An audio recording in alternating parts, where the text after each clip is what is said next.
बिस्मिल्लाहिर्रहमानिर्रहीम। सब मुसलमान भाइयों नू अस्सलाम वालेकुम। पंजाबी चैनल पैंडा हिकमत दा तो मुहम्मद ताहिर महमूद तुहाडे ते खिदमत। अज मैं तुहानू ਇਹ ਜਿਹੜਾ टाली ਦਾ दरख्त ਹੁੰਦਾ है, सब बंदे नू जानते टाली नू।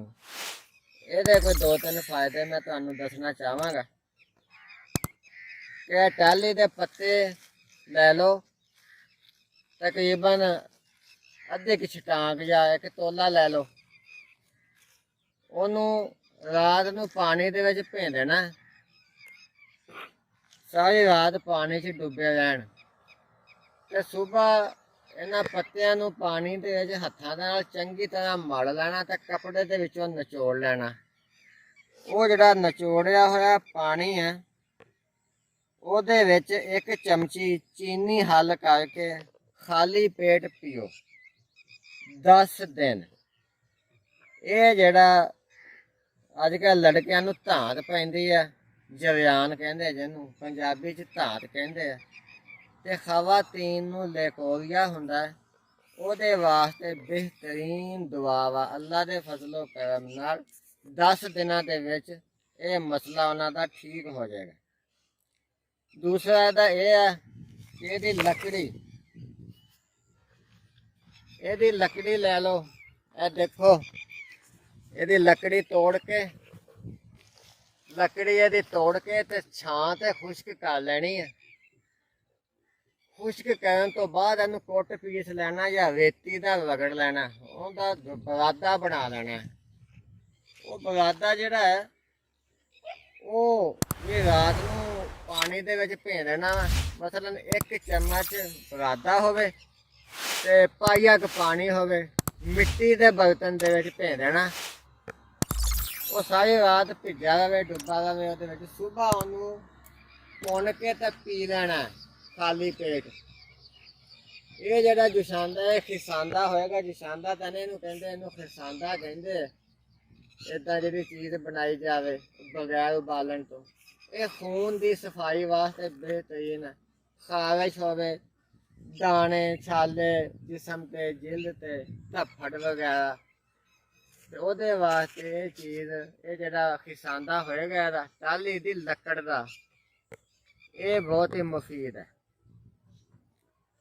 ਉਹਦੇ ਵਿੱਚ ਇਹ ਹੈ ਕਿ ਇੱਕ ਚੁਟਕੀ ਨਮਕ ਦੀ ਵੀ ਵਿੱਚ ਹੱਲ ਕਰਕੇ ਪੀਓ। ਤੀਜਾ ਇਹਦਾ ਫਾਇਦਾ ਅੱਜ ਮੈਂ ਤੁਹਾਨੂੰ ਇਹ ਦੱਸਾਂਗਾ ਕਿ ਇਹਦੇ ਪੱਤੇ ਤੋੜ ਲਵੋ, ਕੋਈ ਅੱਧ ਕੁ ਪਾ, ਤੇ ਅੱਧਾ ਕੁ ਕਿਲੋ ਪਾਣੀ ਦੇ ਵਿੱਚ ਇਹਨੂੰ ਉਬਾਲੋ। ਜਦੋਂ 2-3 ਮਿੰਟ ਉਬਾਲੇ ਖਾ ਜਾਣ ਇਹ ਪੱਤੇ, ਤੇ ਢੱਕਣ ਦੇ ਕੇ ਦੇਸ਼ਕੀ ਚੁੱਲ੍ਹੇ ਤੋਂ ਥੱਲੇ ਲਾ ਲੈਣੀ। ਉਹਨੂੰ ਠੰਡਾ ਹੋਣ ਦੇਣਾ ਹੌਲੀ ਹੌਲੀ। ਜਦੋਂ ਚੰਗੀ ਤਰ੍ਹਾਂ ਠੰਡਾ ਹੋ ਜਾਵੇ ਤੇ ਇਹ ਜੁਸ਼ਾਂਦੇ ਨੂੰ ਪੁਣ ਲੈਣਾ। ਪੁਣ ਕੇ ਇਸ ਜੁਸ਼ਾਂਦੇ ਨਾਲ ਅਗਰ ਵਾਲ ਧੋਤੇ ਜਾਣ ਤੇ ਵਾਲ ਬਹੁਤ ਜਲਦ ਲੰਬੇ ਹੋ ਜਾਂਦੇ ਅੱਲਾ ਦੇ ਹੁਕਮ ਨਾਲ। ਇਹ ਰੋਜ਼ਾਨਾ ਬੰਦਾ ਕਰ ਲਵੇ, ਖਵਾਤੀਨ ਵਾਸਤੇ ਬਹੁਤ ਹੀ ਮੁਫੀਦ ਆ ਕਿ ਵਾਲਾਂ ਦੀ ਲੰਬਾਈ ਵਾਸਤੇ ਇਹਦੇ ਜੁਸ਼ਾਂਦੇ ਦੇ ਨਾਲ ਵਾਲਾਂ ਨੂੰ ਧੋਇਆ ਜਾਵੇ।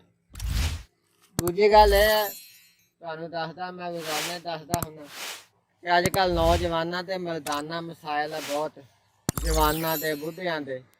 ਉਹਦੇ ਵਾਸਤੇ ਹਰ ਕਿਸਮ ਦੀ ਮਰਦਾਨਾ ਕਮਜ਼ੋਰੀ ਨੂੰ ਦੂਰ ਕਰਨ ਵਾਸਤੇ ਸਾਡੇ ਕੋਲ ਦਵਾਈ ਹੁੰਦੀ ਹੈ। ਤੇ ਜਿਸ ਵੀ ਭਾਈ ਨੂੰ ਦਵਾਈ ਦੀ ਲੋੜ ਹੋਵੇ ਉਹ ਸਾਡੇ ਕੋਲ ਦਵਾਈ ਲੈ ਸਕਦਾ ਹੈ। ਤੇ ਜੇ ਕੋਈ ਚਾਹਵੇ ਤੇ ਉਹ ਬਜ਼ਰੀਆ TCS ਵੀ ਮੰਗਵਾ ਸਕਦਾ, ਅਸੀਂ ਉਹਨੂੰ ਭੇਜ ਦੇਵਾਂਗੇ ਇਨਸ਼ਾ ਅੱਲਾ। ਤੇ ਇਸ ਤੋਂ ਇਲਾਵਾ ਤਿਲਾ ਸ਼ਬਾਬ ਵੀ ਅਸੀਂ ਬਣਾਇਆ ਹੈ ਕਿ ਉਹਦੇ ਨਾਲ ਕੋਈ ਖਰਾਬੀ ਹੋਵੇ, ਪੱਠਿਆਂ ਦੀ ਕਮਜ਼ੋਰੀ ਵਗੈਰਾ, ਜੇ ਉਹਦੇ ਵਾਸਤੇ ਤਿਲਾ ਸ਼ਬਾਬ ਆ, ਉਹ ਮਾਲਿਸ਼ ਉਹਦੀ ਕੀਤੀ ਜਾਵੇ ਤੇ ਚੰਦ ਦਿਨਾਂ ਦੇ ਵਿੱਚ ਸਭ ਖਰਾਬੀਆਂ ਇਨਸ਼ਾ ਅੱਲਾ ਦੂਰ ਹੋ ਜਾਣਗੀਆਂ। ਤੇ ਮੇਰੇ ਨਾਲ ਕਾਲ ਕਰਨ ਵਾਸਤੇ ਨੰਬਰ ਨੋਟ ਕਰ ਲਓ।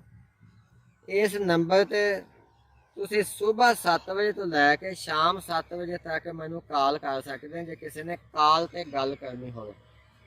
0310 80 36 552। ਜੇ ਕਿਸੇ ਮੇਰੇ ਹਕੀਮ ਭਾਈ ਨੂੰ ਬਣੀ ਬਣਾਈ ਦਵਾਈ ਚਾਹੀਦੀ ਹੋਵੇ ਤਾਂ ਉਹ ਵੀ ਰਾਬਤਾ ਕਰ ਸਕਦਾ, ਅਸੀਂ ਉਹਨੂੰ ਉਹ ਦਵਾਈ ਭੇਜ ਦੇਵਾਂਗੇ ਬਣੀ ਬਣਾਈ ਬਿਹਤਰੀਨ। ਦੂਸਰਾ WhatsApp ਨੰਬਰ ਨੋਟ ਕਰ ਲਓ, ਇਹ WhatsApp ਨੰਬਰ ਮੇਰਾ ਨਹੀਂ ਗਾ, ਮੇਰਾ ਸਾਥੀ ਉਹਦਾ ਹੈ। ਇਹਦੇ ਤੇ ਤੁਸੀਂ WhatsApp ਤੇ ਮੈਸੇਜ ਕਰ ਸਕਦੇ ਹੋ ਸਵੇਰ 7 ਵਜੇ ਤੋਂ ਲੈ ਕੇ ਸ਼ਾਮ 7 ਵਜੇ ਤੱਕ। WhatsApp ਨੰਬਰ ਨੋਟ ਕਰੋ 0308 448 5084। ਮੁਸਲਮਾਨ ਭਾਈਆਂ ਨੂੰ ਅਪੀਲ ਹੈ ਕਿ ਸਾਡੇ ਇਸ ਚੈਨਲ ਨੂੰ ਸਬਸਕ੍ਰਾਈਬ ਕਰੋ ਤੇ ਲਾਈਕ ਕਰੋ। ਆਖਿਰ ਤੇ ਇਹ ਐਲਾਨ ਹੈ ਕਿ ਮਰਜ਼ਈ ਜਾਂ ਮਰਜ਼ਈਆਂ ਵਰਗਾ ਮਜ਼ਹਬ ਰੱਖਣ ਵਾਲੇ ਮੇਰੇ ਨਾਲ ਰਾਬਤਾ ਨਾ ਕਰਨ। ਸਭ ਮੁਸਲਮਾਨ ਭਾਈਆਂ ਨੂੰ अस्सलामु अलैकुम।